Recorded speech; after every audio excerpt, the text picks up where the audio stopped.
What does a life built on 15 years of love and sacrifice look like when it's shattered in 15 seconds? For Eleanor Vance, it looked like a perfectly packed suitcase and the glint of car keys in her husband's hand. He told her he was leaving her for a woman half her age, a woman who offered him a future she no longer could. Eleanor was left with nothing but a quiet, empty house and the ghost of a future that had been stolen. But in the depths of her despair, a letter would arrive, an inheritance from a man she barely remembered that would change everything. This isn't a story about heartbreak. It's a story about what happens when the woman everyone underestimated inherits a billion-dollar empire and is forced to become the queen she never knew she was. The silence in their suburban Connecticut home had become a living entity. It breathed in the spaces between clipped sentences and echoed in the hallways where laughter used to reside. Eleanor Vance, at 42, had become an expert in interpreting this silence. Tonight it was heavy, suffocating, carrying the bitter scent of an ending she'd refused to see coming. For 15 years, she had been the bedrock of Mark Stanton's life. She'd been the one who worked 2 jobs to put him through his MBA program, the one who proofread his reports until 3 a.m., and the one who networked tirelessly at bland corporate dinners, charming his superiors while he took the credit. She had willingly shrunk her own world, postponing her dreams of opening a small art gallery so that his could expand. His success, she'd told herself, was their success. Now, as a senior vice president at a rapidly growing tech firm, Sterling Finch Associates, he had the world at his feet, and he was about to use those feet to walk right out of her life. He was standing by the fireplace, his back to her, swirling a glass of Macallan 18. The expensive whiskey had been her anniversary gift to him 2 months prior. He hadn't even opened it until tonight. "I need to tell you something, Ellie," he said, his voice unusually flat, stripped of the easy charm that had once captivated her. Eleanor's hands stilled over the half-folded laundry on the sofa. "You've been quiet all week, Mark. Is everything okay at work?" It was her default setting to soothe, to manage, to fix his world. He turned, and the look on his face was one she'd never seen before. Not anger, not sadness, but a cold, hard resolve. He looked like a stranger wearing her husband's face. "It's not about work. It's about us." The 3 words landed like stones in the quiet room. "Us," she whispered, her heart beginning a frantic, painful rhythm against her ribs. "There is no us anymore," he stated, taking a deliberate sip of his whiskey. "I'm leaving." Eleanor felt the air leave her lungs in a sharp, painful rush. She sank onto the couch, the crisp scent of laundry detergent suddenly nauseating. Leaving. For a business trip. "You didn't tell me?" "No, Eleanor," he interrupted, his patience already worn thin. "I'm leaving you." He gestured toward the hallway where a sleek leather suitcase stood waiting by the door, a suitcase she hadn't noticed. "My things are packed." Her mind raced desperately, searching for a reason, a fight she'd forgotten, a slight she'd made. There was nothing. They hadn't truly connected in months, maybe years, but this was an amputation without warning. Why? The word was a pathetic squeak. "What did I do?" Mark let out a sigh, a sound of profound irritation, as if her question were an inconvenient piece of administrative work he had to get through. "You didn't do anything. That's the problem. We're stuck, Ellie. This house, this routine. It's a comfortable prison. I'm 45. I want more. I want to feel alive. And I make you feel dead," she asked, the words coated in a disbelief that was quickly curdling into horror. He finally had the decency to look away, focusing on the dying embers in the fireplace. "I've met someone. Of course." The cliché was so brutal, so common, it felt like a parody. But the pain was blindingly real. It radiated from her chest, a searing heat that made it hard to breathe. "Who?" "Her name is?" "Chloe Decker," he said, the name rolling off his tongue with an ease that suggested he'd practiced it, savored it. "She's different. She's vibrant. She sees the world as an adventure." Eleanor didn't need to ask. She knew. She's young. She's 26. He admitted a flicker of defiance in his eyes. And she believes in me. She sees the man I'm trying to become, not the man I've been. The insult was a dagger twisted with precision. Every sacrifice she'd ever made, every late night, every canceled plan with friends, every dollar she'd invested in him, it was all being reframed as a cage he was now bravely escaping. She had built this man piece by piece, and now he was walking away with a newer, shinier model. 15 years, Mark. She choked out tears, finally blurring his cold, handsome face. We built a life together. You don't just throw that away for a 26-year-old's sense of adventure. It's not just that, he said, his voice hardening again. Chloe's father is a partner at a venture capital firm. She understands my world. She can help me. With her connections, I can finally break free from Sterling Finch and start my own company. It's the opportunity of a lifetime. The confession was more devastating than the affair itself. It wasn't just about passion. It was a business transaction. He had weighed his options, calculated the return on investment, and she had been deemed a depreciating asset. He was liquidating their marriage for a chance at a more profitable merger. He walked over to the antique writing desk in the corner, a piece she had lovingly restored by hand. He placed a thick manila envelope on the polished wood. These are the divorce papers. My lawyer drew them up. I think you'll find the terms are adequate.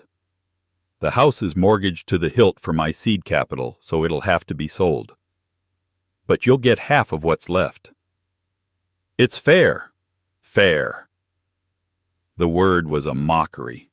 He was taking their shared past, their future, and a young new partner, and leaving her with half the proceeds of a forced sale and a set of legal documents. Eleanor stood up, her legs trembling. She walked toward him, a storm of fury and grief raging inside her. For a moment she thought she might scream, might claw at his face, might shatter the expensive bottle of whiskey over his head. But when she spoke, her voice was eerily calm. "Get out," she said. Mark looked surprised, as if he had expected more tears, more pleading. "Ellie, let's be adults about this." I said, "Get out of my house," she repeated, her voice low and dangerous. The woman who had spent 15 years accommodating him was gone. In her place was someone he didn't recognize. Take your suitcase and your ambition and your collateral and get out. He stared at her for a long moment, then shrugged a final dismissive gesture. He picked up his keys from the mantelpiece. "Fine. My lawyer will be in touch with yours." He walked out the door without a backward glance. The click of the lock echoed in the crushing silence. Eleanor stood frozen in the middle of the living room, surrounded by the artifacts of a life that was no longer hers. The laundry was still unfolded. The dinner she'd planned was still in the refrigerator. The future she had believed in was gone. She slowly sank to her knees, the sound of her own broken sobs, the only thing filling the vast empty space where a marriage used to be. The 6 months that followed were a blur of gray. Eleanor moved through life like a ghost, haunting the ruins of her own existence. The beautiful house was sold, its contents divided with the sterile precision of a legal document. Mark, true to his word, had been fair. After paying off the second mortgage he'd taken out for his new venture, her share was barely enough to secure a small one-bedroom apartment in a less fashionable part of town and cover her expenses for a few months. Her days were formless. She'd wake up late, the sunlight filtering through the cheap blinds of her new apartment, feeling like an accusation. She applied for jobs, curator positions, gallery assistant roles, but her resume had a 15-year gap labeled homemaker. In a competitive market, she was an antique. Rejection emails piled up, each one a small, sharp confirmation of her own obsolescence. Mark, meanwhile, was thriving. She'd see him accidentally on purpose articles in the local business journal about his new startup, Stanton Innovations, with a smiling photo of him and a radiant Chloe Decker by his side.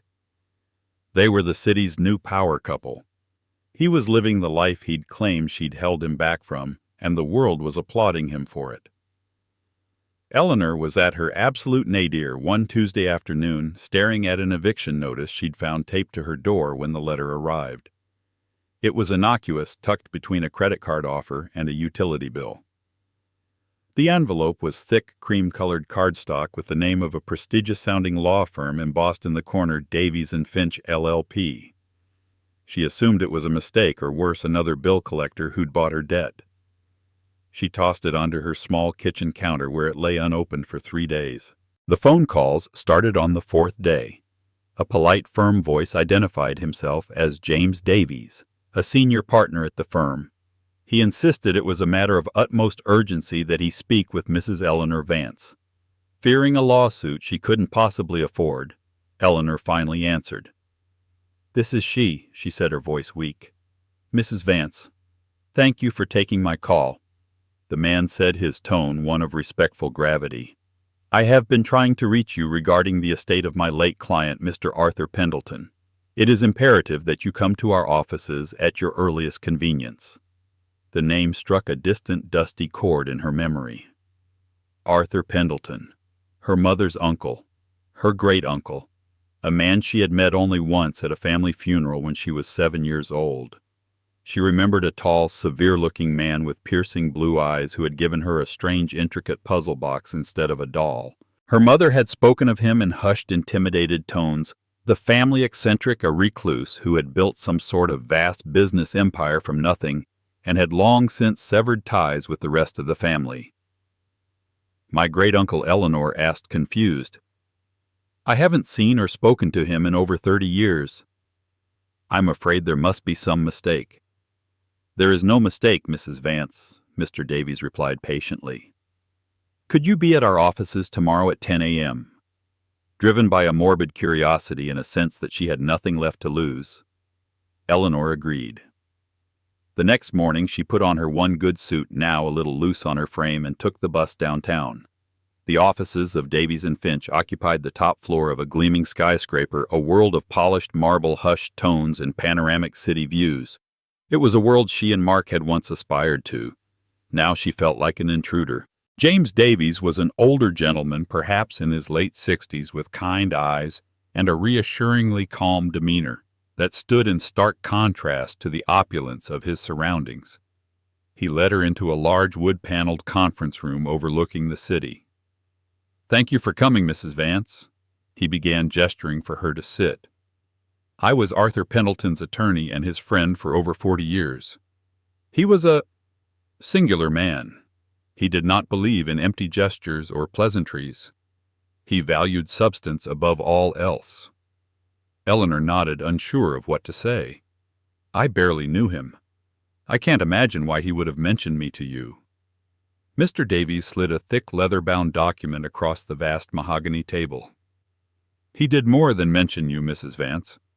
This is his last will and testament. It is a very straightforward document. He had no wife and no children. With the exception of a few small bequests to his staff, he has left his entire estate to you." Eleanor stared at him blankly. His estate, eh? A house, some savings. She was thinking perhaps of enough money to pay her rent for a year. That alone felt like winning the lottery. A small, wry smile touched Mr. Davies' lips. Arthur was not a man of small things. His house is a 40-acre estate in Greenwich. His savings are a portfolio of investments managed by some of the sharpest minds on Wall Street. But the bulk of his estate, the very heart of it, is his company. He paused, letting the weight of his next words settle. He has left you his sole controlling interest in Pendleton Industries. Eleanor's mind went blank. Pendleton Industries. She'd heard the name, of course. It was a behemoth, a global conglomerate with interests in technology, manufacturing, real estate, and logistics. It was a name spoken with reverence in the financial world. It was an empire. "That's impossible," she stammered, shaking her head. "There has to be a mistake.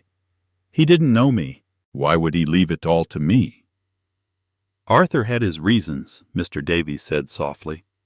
"He followed your life from a distance more than you know. He believed, well, his reasons are his own, and he left them for you to discover.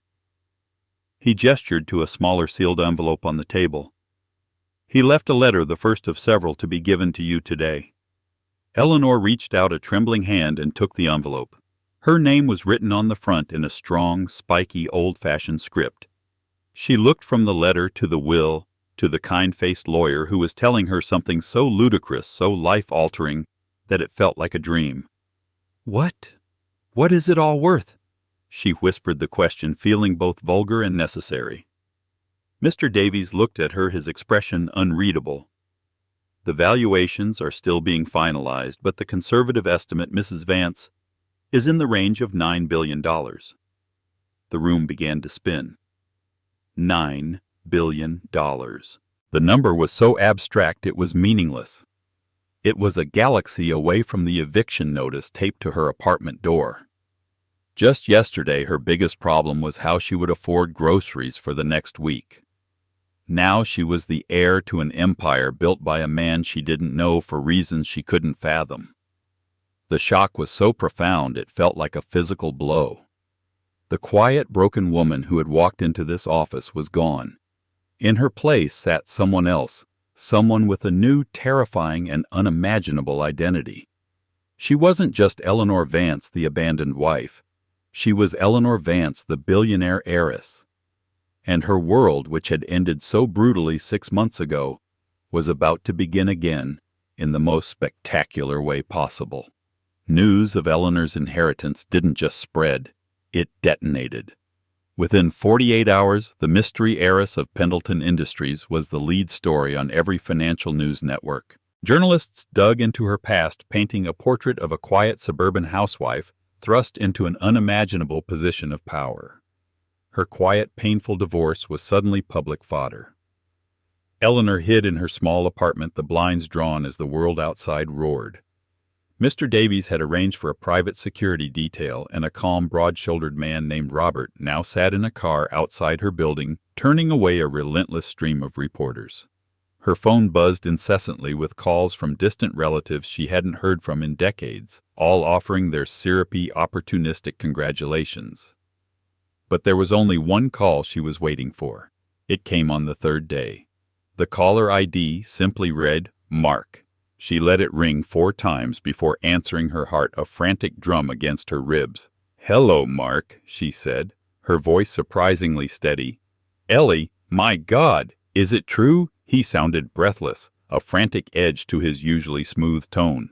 "The news? They're saying you inherited Arthur Pendleton's entire fortune. It's a joke, right? Some kind of insane media hoax." "It's not a hoax, Mark," she replied, a strange sense of detachment settling over her. A choked, strangled sound came from his end of the line. It might have been a laugh or a sob. $9 billion. They're saying $9 billion. Ellie, that's impossible. You met the man once. Nevertheless, it's true. The silence that followed was thick with the sound of a man's entire worldview shattering. She could picture him perfectly pacing his sleek, minimalist office at Stanton Innovations, his mind reeling, his ego screaming in protest. He had discarded her. He had calculated her worth and found it to be negligible.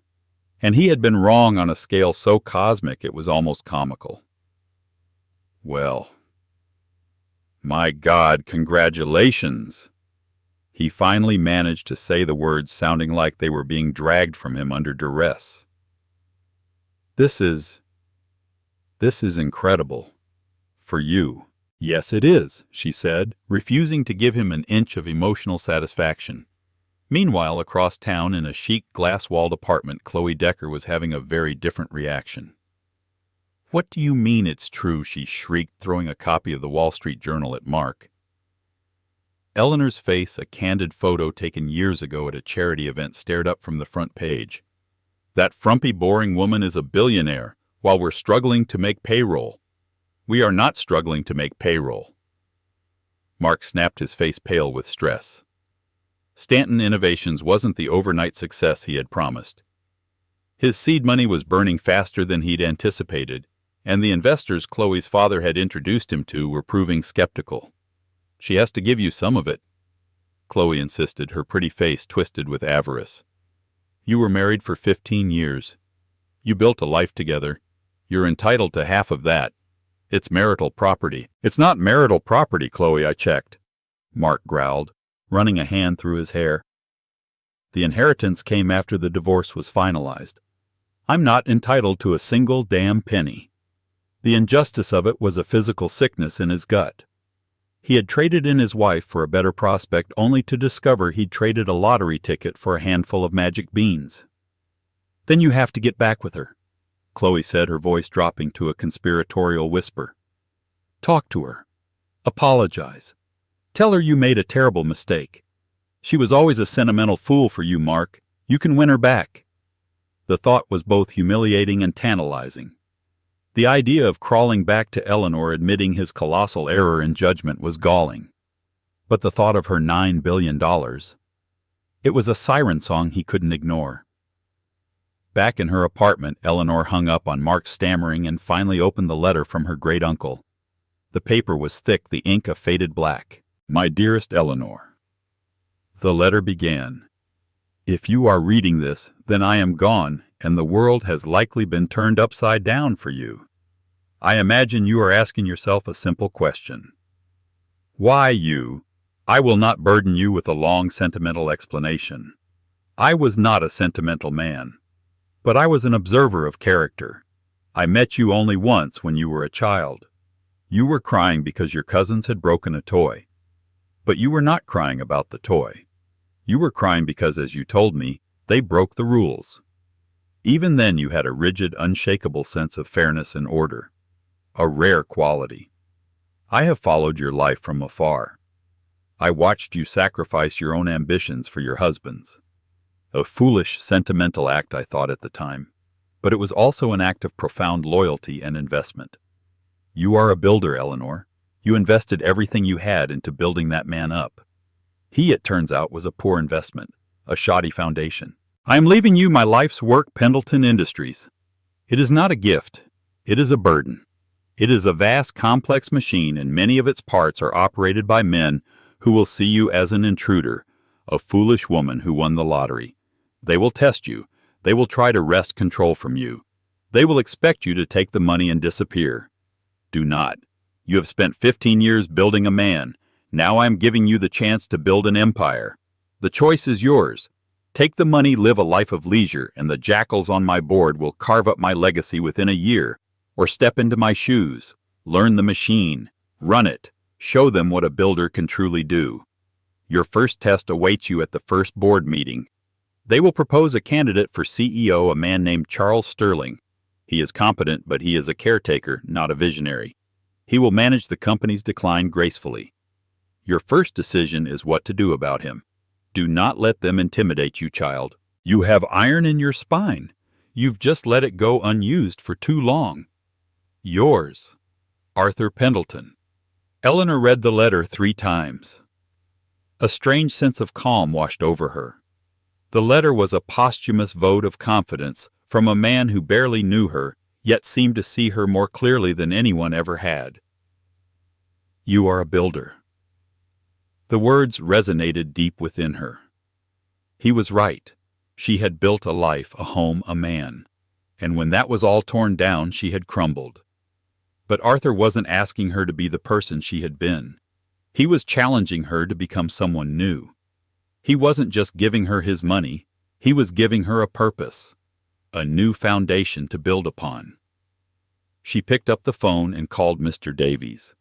"Please schedule the board meeting for next Monday," she said, her voice clear and firm. "And cancel the security detail. I'll be moving into my great-uncle's estate tomorrow. It's time I started acting like I belong there." The Pendleton estate in Greenwich was not a house. It was a kingdom. A long winding driveway cut through acres of ancient woods before opening onto a sprawling stone mansion that overlooked the Long Island Sound. It was intimidatingly grand, a monument to a life lived on a scale Eleanor could barely comprehend. Her first week was a whirlwind of introductions to household staff, meetings with wealth managers, and fittings with stylists who replaced her modest wardrobe with racks of tailored suits, silk blouses, and elegant dresses. It felt like putting on a costume, but with each passing day the role of Eleanor Vance heiress began to feel less like an act. The true test, however, was the first board meeting. It was held in a cavernous room at the Pendleton Industries headquarters in Manhattan. A dozen men, all older, all dressed in immaculate bespoke suits, were seated around a vast polished obsidian table. The air was thick with skepticism and cologne. At the head of the table sat Charles Sterling, the man Arthur's letter had warned her about. He was in his late 60s, with a mane of silver hair and an air of patrician authority. He was the chairman of the board, and it was clear he considered himself the de facto ruler of this empire. "Ms. Vance," he began, his tone dripping with condescending courtesy. "On behalf of the board, allow me to express our deepest condolences on the passing of your great uncle. Arthur was a Titan. His shoes will be impossible to fill." He paused, letting the implication hang in the air. "Especially for you. We understand this must be an overwhelming time for you." Sterling continued. "Therefore, to ensure the stability of the company, the board has moved to unanimously nominate a new CEO. I have graciously agreed to step into the role to guide Pendleton Industries through this transition." He smiled, a placid, dismissive smile that said the matter was already settled. The other board members murmured their assent. They were looking at her, but they weren't seeing her. They were seeing a problem to be managed, a figurehead to be placated with dividends while they ran the show. Eleanor felt a tremor of her old self, the timid, accommodating woman who would have nodded, signed the papers, and gratefully accepted her comfortable exile. But then she thought of Arthur's letter. "You have iron in your spine." She took a slow, deliberate breath. "Thank you for your condolences, Mr. Sterling," she said, her voice clear and carrying in the silent room. "And thank you for your gracious offer. However, I cannot accept it at this time." A ripple of surprise went through the room. Charles Sterling's smile tightened. "I beg your pardon, Ms. Vance, with all due respect. This company is a multi-billion-dollar global entity. It requires an experienced hand at the helm." "I agree," Eleanor said smoothly, "which is why I find it puzzling that the board would nominate a CEO before the new owner has even had a chance to review the company's current state. It seems premature." She looked around the table, meeting the eyes of each board member one by one. "I will not be a passive owner, gentlemen. For the next 90 days, the position of CEO will remain vacant. I will be taking that time to personally conduct a full review of every division of this company. I will be meeting with every department head. I will be reading every financial report. And at the end of those 90 days, I will decide who is best suited to lead my company into the future." She let her gaze settle back on Sterling. "That may be you, Mr. Sterling. It may not be. Until then, you and this board will report directly to me." The silence that followed was absolute electric. She had thrown a grenade onto their perfectly polished table. Sterling's face was a mask of fury, his patrician composure shattered. He had expected a mouse. He had found a lioness. "You are making a grave mistake," he said, his voice a low growl. "The only mistake, Mr. Sterling," Eleanor replied, rising from her chair, "would be to underestimate me. My great-uncle did not make that mistake. I suggest you don't either." She turned and walked out of the room. Her back straight, her head held high, leaving a stunned and furious board of directors in her wake. She didn't know if she had just won their respect or declared a war she couldn't win. But for the first time in a very long time, she felt a thrilling, terrifying surge of power. She wasn't just wearing the costume anymore. She was starting to become the person Arthur Pendleton had believed her to be. The news of her boardroom coup reached Mark within the hour. A contact on the Pendleton board, a man he had once golfed with, called him in a panic. "Your ex-wife is a dragon, Stanton," the man sputtered. "She just walked in here and castrated Sterling in front of the entire board. She's taking over. She's insane." Mark hung up the phone, a cold dread mixing with a bitter, burning envy.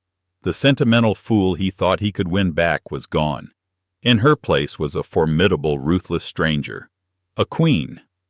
And he, Mark Stanton, the brilliant entrepreneur, was beginning to realize a terrifying truth. His biggest asset wasn't the venture capital his new girlfriend's father could provide. His biggest asset was the woman he had thrown away, and now she was about to become his most powerful and unpredictable rival. The 90 days of Eleanor's review were a baptism by fire. She worked 18-hour days fueled by coffee and a ferocious determination to prove her great-uncle right. She devoured financial reports, strategic plans, and personnel files. She walked the floors of Pendleton manufacturing plants, donned a hard hat at their construction sites, and sat in on the pitch meetings of their tech incubators. She wasn't just learning the business. She was absorbing it, making Arthur's empire her own piece, by painstaking piece. The board under Charles Sterling's resentful leadership tried to obstruct her at every turn. They buried her in jargon-filled reports, scheduled meetings on impossibly short notice, and subtly encouraged department heads to be uncooperative. But they underestimated her resolve. The same meticulous attention to detail she had once applied to managing Mark's career, she now applied to dissecting a multi-billion-dollar conglomerate. And she was a very fast learner. It was during her review of the Pendleton Capital Division, the company's venture capital arm, that she saw it. A funding proposal from a plucky startup called Stanton Innovations, Mark's company. Her blood ran cold. He was coming to her company for money. The irony was so thick she could have choked on it. He had left her in part for better financial connections, and now he was unknowingly kneeling at her altar begging for an investment. The proposal was desperate. Stanton Innovations was burning through its initial seed money at an alarming rate. They had a promising prototype for a new logistics software, but they were months behind schedule and hemorrhaging cash. Without a significant Series A funding round, they would be insolvent within 6 months. Her first instinct was a savage, satisfying desire for revenge. She could crush him. A single word from her no, and his dream, the very dream for which he had destroyed their marriage, would die. She could leak the news of his impending failure to the press. She could ruin him utterly. The thought was a dark, intoxicating poison. That night she found the second letter Arthur had left for her tucked away in his library, with a note for Mr. Davies to give it to her after her first month. Eleanor. By now you have likely encountered the jackals. You have felt their teeth. I trust you have shown them your own. But a leader must be more than a fighter. A fighter can win a battle, but it takes a builder to win a war. Pendleton Industries did not become what it is by destroying its rivals. It grew by absorbing them, by identifying value where others saw none, and by turning weakness into strength. You will soon be faced with a choice to destroy something or to build from its ruins. Remember what you are. Be a builder, not a wrecker. Yours. Arthur. Eleanor sat with the letter for a long time, the fire crackling in the massive stone hearth. Be a builder, not a wrecker. Arthur's words cut through her rage, offering a different path. Revenge was easy. It was an emotional spasm. Building was hard. It required vision, strategy, and a cold, clear head. The next morning she called the head of Pendleton Capital. I want to be in the final pitch meeting for the Stanton Innovations proposal, she said. But I am to be introduced only as a senior analyst from the new owner's office. No one is to know my name. Is that understood? The day of the pitch arrived. Eleanor sat at the far end of a long conference table, deliberately out of the main line of sight. She was dressed in a simple, severe gray suit, her hair pulled back, a pair of glasses perched on her nose. She was invisible. Mark Stanton walked in, flanked by Chloe Decker. He was a portrait of manufactured confidence, his suit sharp, his smile practiced. Chloe, dressed in a vibrant red dress that was wholly inappropriate for a venture capital pitch, looked around the room with an air of entitled boredom. Mark launched into his presentation. He was slick, charismatic, and passionate. He spoke of disruption, synergy, and market penetration. But Eleanor, armed with weeks of intensive study, could see the holes. His financial projections were wildly optimistic. His market analysis was superficial. His understanding of the supply chain challenges was amateurish. He was selling a dream, not a business. When he finished, the head of Pendleton Capital, a shrewd man named Marcus Thorne, began the grilling. "Mr. Stanton, your burn rate is unsustainable. How do you plan to achieve profitability when your customer acquisition cost is 3 times the industry average?" Mark faltered, offering a vague answer about economies of scale. Another executive pressed him on his technical architecture. He deflected. It was painfully clear he was out of his depth. Finally, Marcus Thorne turned to the end of the table. "Our senior analyst has a final question." All eyes turned to Eleanor. She took off her glasses, letting the silence stretch for a moment. Mark's eyes followed the others. He squinted, a flicker of confusion on his face. And then his eyes widened in horrified recognition. His confident posture collapsed as if his strings had been cut. The color drained from his face. "Ellie." He breathed the name, a dead sound in the sterile room. Chloe's head snapped toward her. Her perfectly made-up face contorted into a mask of disbelief and fury. "You." Eleanor ignored them both, her gaze fixed on Mark. Her voice was cold, precise, and utterly devoid of emotion. "Mr. Stanton, your presentation was compelling. However, you failed to mention that your lead engineer quit 2 weeks ago, that your primary supplier has threatened to terminate your contract over unpaid invoices, and that your prototype failed its last 3 stress tests. You're not seeking an investment. You're seeking a bailout for a sinking ship." Every fact she stated was a perfectly aimed torpedo, blowing his flimsy presentation to pieces. The other executives stared stunned as she methodically, clinically dismantled his entire company in under 60 seconds. Mark stood frozen, speechless, exposed as a fraud in front of the very people he was trying to impress. The suave, confident CEO was gone. In his place was a terrified, humiliated man. Eleanor stood up, her composure absolute. "Thank you for your time, Mr. Stanton. We will be in touch." She walked out of the room, leaving behind the wreckage of her ex-husband's dream. She hadn't screamed, she hadn't cried. She had simply wielded the truth like a weapon, and it had been more devastating than any emotional outburst could ever be. She hadn't been a wrecker, she had been a builder, and the first thing she had to do was clear away the shoddy foundation. Mark and Chloe stumbled out of the Pendleton Industries building in a daze. The humiliation was a physical coating on Mark's skin. He had been stripped bare professionally and personally by the woman he had dismissed as a simple homemaker. "What was that?" Chloe hissed, her voice trembling with fury as they hit the sidewalk. "How did she know all that? Have you been talking to her?" "Of course I haven't been talking to her!" Mark yelled back, his composure finally cracking.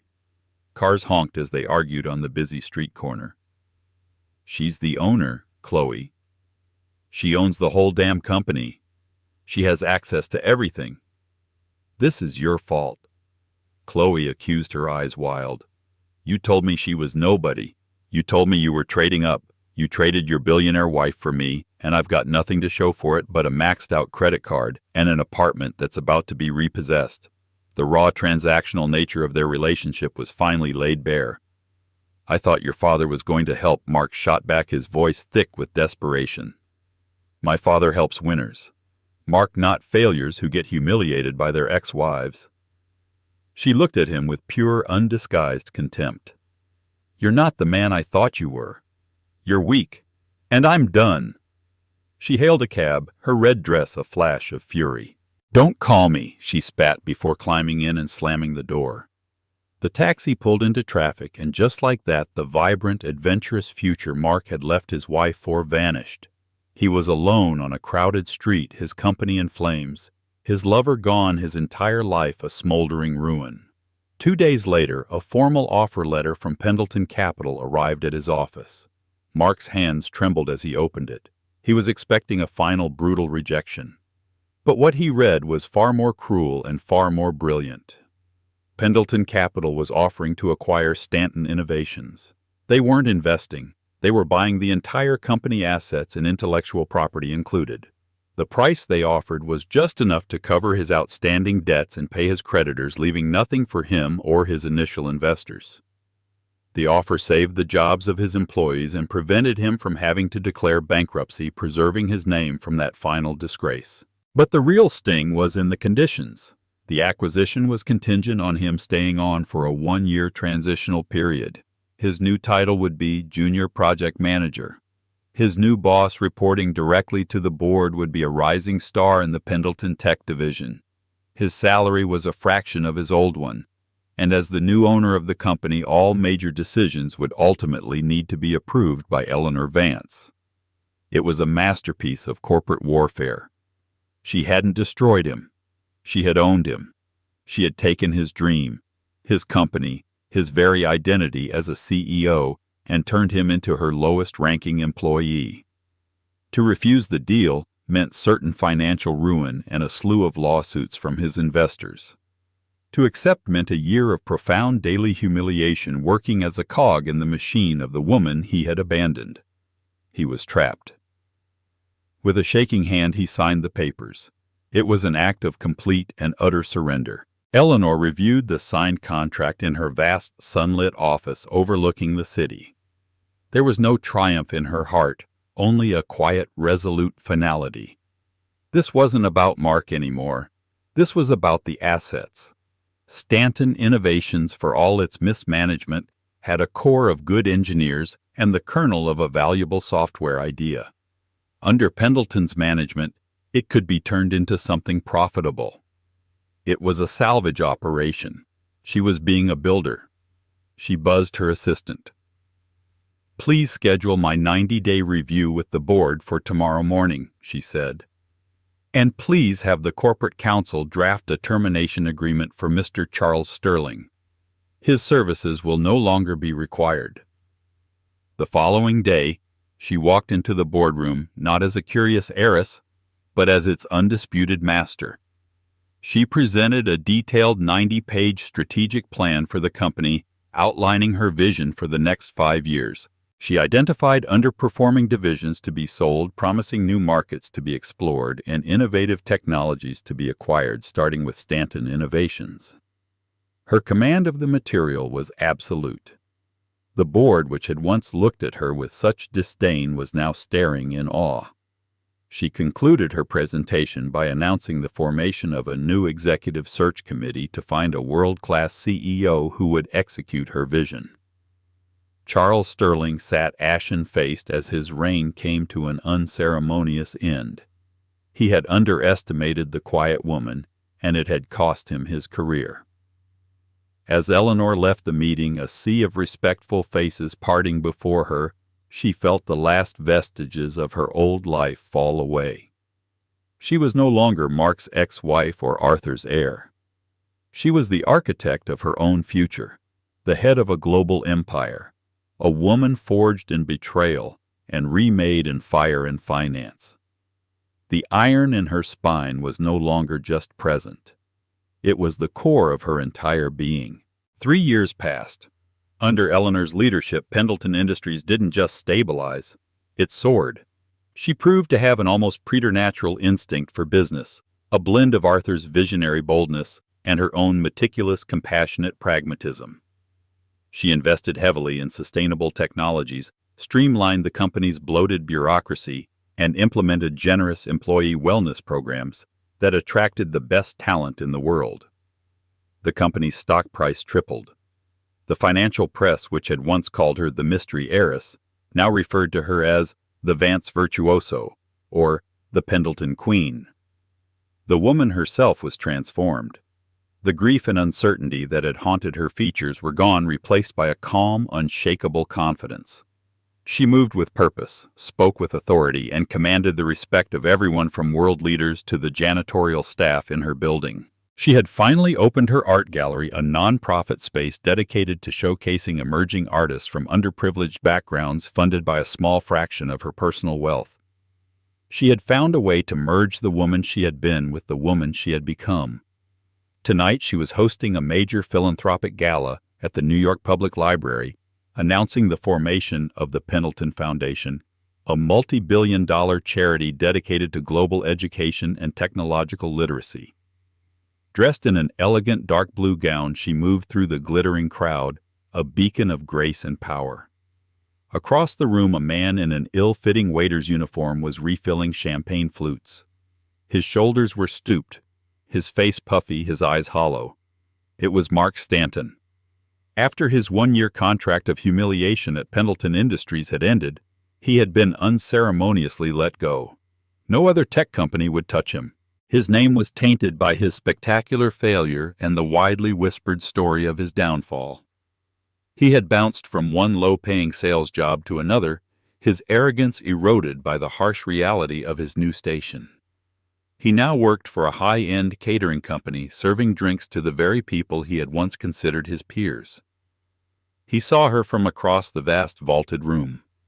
She was luminous, surrounded by senators, artists, and titans of industry. She was laughing, and the sound was rich and genuine. It was a sound he hadn't heard in years. An agonizing wave of regret so powerful it was nauseating washed over him. He saw not just the money he had lost, but the woman, the partner, the builder, the extraordinary person he had been too blind and too stupid to appreciate. On a desperate, foolish impulse, he set down his tray and began to make his way through the crowd toward her. He had to speak to her, to apologize, to explain. He didn't know what he wanted, forgiveness perhaps, or just to see if a flicker of the old Ellie still existed behind those powerful, confident eyes. He finally reached the edge of her circle just as a reporter was asking her a question. "Ms. Vance, you've achieved so much in such a short time. What would you say is the secret to your success?" Eleanor smiled, a thoughtful, private sort of smile. "A few years ago, someone I respected very much told me I was a builder. At the time, I didn't understand what he meant. I've come to realize that we all have a choice. We can spend our lives demolishing things, relationships, opportunities, other people. Or we can choose to build. Building is harder. It takes patience and vision. But in the end, it's the only thing that truly lasts." Her eyes swept the crowd as she spoke, and for a fleeting second they met Mark's. There was no anger in her gaze, no hatred, no triumph. There was nothing at all. It was the indifferent glance one might give a stranger a piece of furniture, a ghost. In that single empty moment, Mark understood the final devastating truth: she hadn't forgotten him. She had simply erased him. He no longer mattered enough to be hated.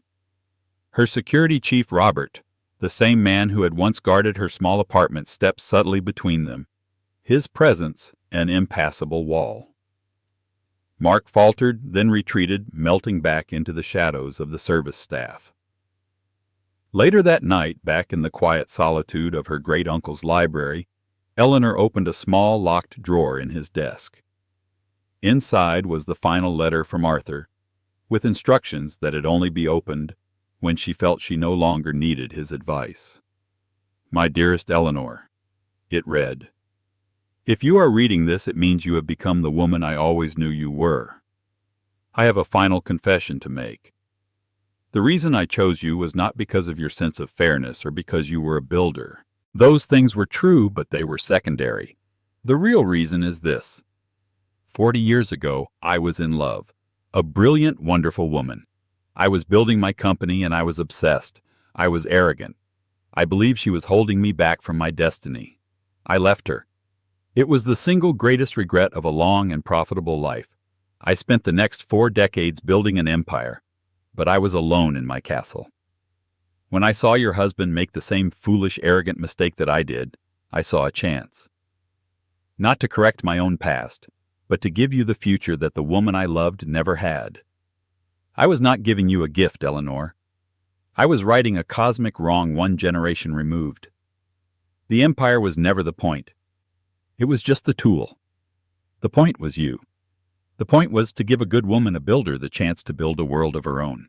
Live well in it. Yours." Arthur, tears welled in Eleanor's eyes, not of sadness, but of a profound, quiet gratitude. She looked out the window at the moonlit sound, at the vast, peaceful kingdom she now commanded. It was not a castle built on revenge or bitterness. It was an empire built on a second chance, a legacy of a long-lost love, and the quiet strength of a woman who had lost everything only to find herself. She was home. Eleanor's story is a powerful reminder that our worth is never defined by who leaves us, but by what we choose to build in their absence. She was discarded, underestimated, and left with nothing, but she transformed her pain into power. She didn't just inherit an empire, she earned the right to lead it by rediscovering the strength that was in her all along. Her journey teaches us that the end of one chapter is often the unexpected beginning of a much greater one, and that the best revenge isn't revenge at all. It's building a life so magnificent that the past becomes an insignificant shadow. If this story of resilience and empowerment moved you, please take a moment to hit the like button and share it with someone who might need a reminder of their own inner strength. And don't forget to subscribe to our channel for more unforgettable stories. What did you think of Eleanor's final choice? Let us know in the comments below.